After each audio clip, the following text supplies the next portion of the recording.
আরে বৌদি, টমেটো ছাড়ুন, আলু নিয়ে নিন।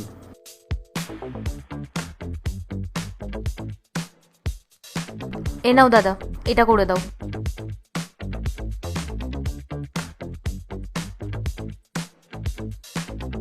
বৌদি, আমি বলছি কি, আপনি আম ছেড়ে দিন, আপনি আলু নিয়ে নিন। এটাও করে দিন।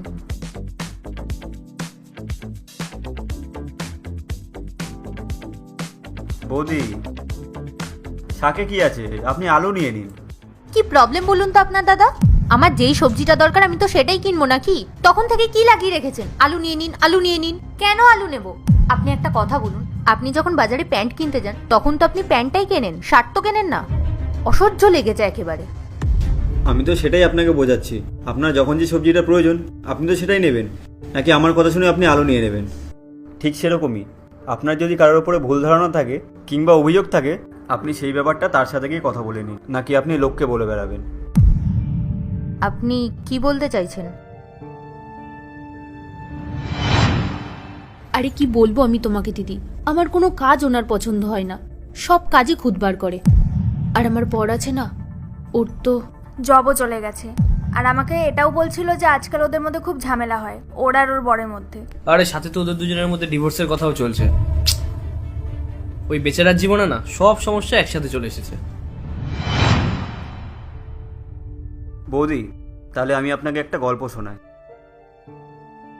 একবার শ্রীকৃষ্ণ এবং অর্জুন রাস্তা দিয়ে যাচ্ছিল এবং তারা একটা কুকুরকে পড়ে থাকতে দেখে। তখন শ্রীকৃষ্ণ অর্জুনকে জিজ্ঞেস করছে যে তুমি কুকুরটির মধ্যে কি দেখতে পাচ্ছ? তখন অর্জুন ভগবান শ্রীকৃষ্ণকে বলল যে কুকুরটির গা থেকে দুর্গন্ধ বেরোচ্ছে এবং তার দেহ শক্ত হয়ে আসছে। তার উত্তরে ভগবান শ্রীকৃষ্ণ বললেন, তুমি কি কুকুরটির মুক্তোর মতো চকচকে দাঁতগুলো দেখতে পাচ্ছ?